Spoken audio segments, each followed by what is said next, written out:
Hello fellow YouTubers, it's Arcus here again on What Have I Been Watching, and this time we're taking a look at the series finale of Riverdale Season 3.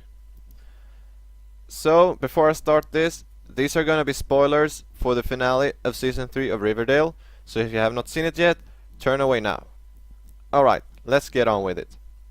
So, as I stated previously in another video, Riverdale Season 3 has been a really roller coaster to follow. It started out really good with a lot of mystery, but then it just got so bizarre. I mean, the entire deal with the Griffins and Gargoyles and just how the entire show progressed, it really confused me a lot. And I mean, I still enjoy the show a whole bunch. It's one of my favorite shows that is airing at the moment. So I really enjoy the show, but yeah, as I said, it's bizarre. So, the series finale, it just...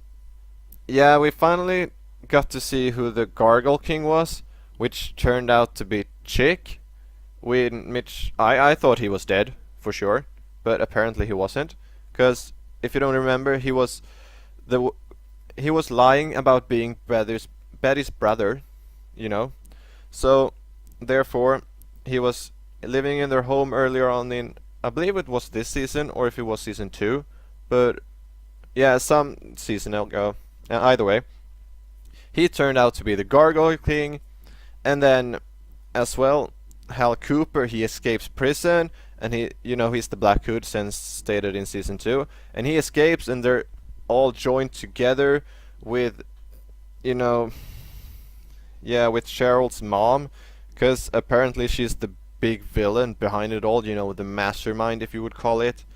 And it starts out so weird, because they're all sitting there at the dinner table at their place, at Thornhill, and you have all the major 4 characters there. You have Archie, Betty, Veronica, and Jughead, and they're sitting there, they're having a meal, and then the Black Hood and the Gargoyle King enter, and they just take off their masks and displays who they are. That was just... first of all, that was a really weird reveal of the Gargoyle King, because, I mean, it made some sort of sense, but not really. It made more sense that Cheryl's mom was the mastermind behind it all, but still, weird. And then, either way, then she goes on to like, I have a bunch of challenges for you that you're gonna face in the woods, and if you don't, we're gonna kill you. So this was... yeah... I don't know. I mean, it was an exciting series finale, I'll give it that, because I was always on the edge of my seat, not knowing what was gonna happen next. And at that moment, when Betty killed her own father, I was quite shocked. So Hal's definitely dead this time. Or I mean, I'm probably guessing it because we saw him get shot, so he's probably dead, but you actually don't know. Okay. Either way, so that happens in the woods and everything's going on there. Meanwhile, the other weird stuff is happening at the farm, which turns out is a sort of cloak for an, Mr. Evan Ever. He's actually married to this, crap, I forgot her name now again. Evelyn. Those two are married, apparently, but she's been acting like she's in high school, but she's actually 26 or something. And she's on dialysis, and she needs organs and so on. So therefore, the farm is basically a corporation that harvests organs from young adults or teenagers, and then sells them on to either some other buyers, or Mr. Never Never, which is played by the same person that plays Luke on One Tree Hill. And Lucas, sorry. And yeah, so he gives them either to Evelyn or he sells them, and he sort of he has this sort of religion that, there's an almighty and everything, and he gets teenagers to believe in this, and they need to be cleansed, so therefore they don't notice when he cuts out their organs. And when Betty is there in sort of undercover, if you would call it, she notices that, Kevin has a lot of back pain, and she sees a giant scar on his side. And that just means that he has had major surgery, and she finally discovers what the farm is actually about. And Cheryl's there as well, Tony's there, Kevin and Fangs are there. There's so many people. And so, meanwhile, you have both that scenario happening at the farm, and you also have the teenagers running through the woods. So there was a lot of things to keep up with in the episode, and either way, you know, since it's sort of a light show, I mean, it's dark but light, and of course all the four major characters, they survived through the woods. You know, they get back up by Cheryl and Tony finally arriving with the pretty poisons, and as well as with some of the as well as some of the serpents, they come and aid them. So that was really clever. But then we get this giant plot hole with the farm because they rush back there, and it turns out Kevin is the only one that is still there. All the others left him and went somewhere. I don't know if they died or if they just moved everyone to a different place. So that is definitely gonna be another thing they're gonna have to get through the air and get to finish in season 4. Which, I mean, it's good because then you have something that you want to see. And then we also discover that Alice, Betty's mother, has been working undercover for the FBI this entire time at the farm. We just thought she was crazy because she was believing in it, everything, and Betty thought she was crazy, and I thought it as well.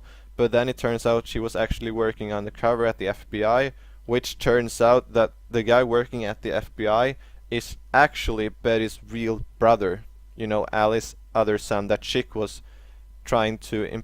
He was an imposter chick, but he was trying to take over the life that this person actually is alive, and we thought he was dead, and he's actually working for the FBI.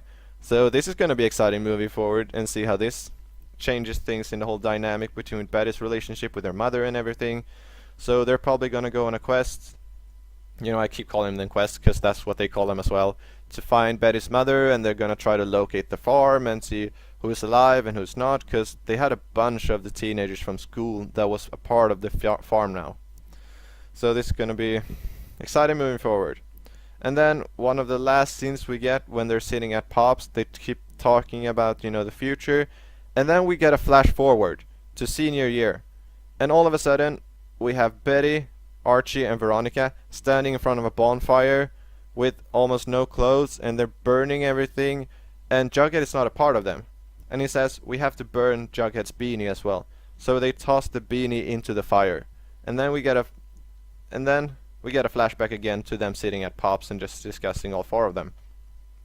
So this flash forward of them, this was, I mean, it's either a genius move, because now they get people talking about it. I mean, what could happen, what is possibly going to come up in the upcoming season.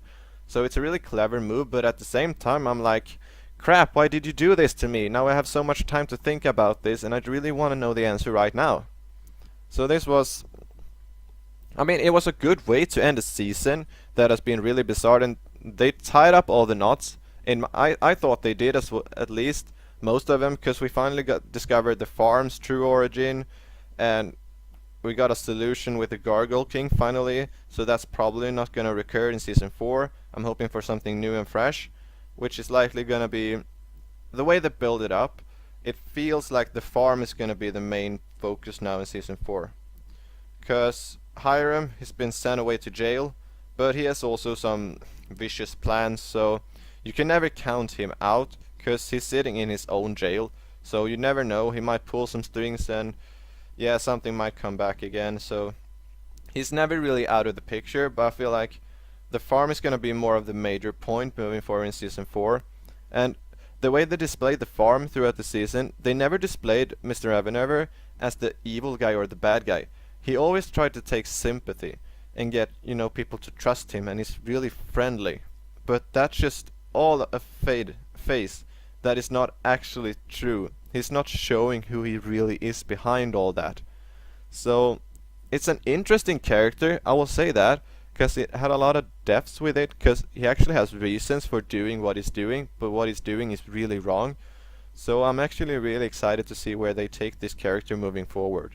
And I would have loved to see an encounter between him and Hiram and see how they clashed. Maybe that will happen in season 4. We're just gonna have to wait and see. But overall, I thought the series finale was quite good. I mean, it got me excited about seeing season 4, and I've liked the show so far, and I'm happy that they're finally over with the entire Griffins and Gargoyles things, hopefully, because that, as I said before, that was a bizarre thing to do, and it just got really weird at some occasions throughout the season. So I'm glad that chapter is over, and I'm excited to see what they're gonna do next. So, season 3 as a whole season, I would rate it at a 6 out of 10. It was not my favorite season, but I'm still enjoying watching it, and I'm excited to see what comes next. So there you have it. I'm also curious what you thought about the series finale of Riverdale Season 3, so leave your thoughts down below. And as always, if you have any questions or anything you want me to review next, just comment down below, and I'll see what I can do about it. As always, this has been Arcus, signing off.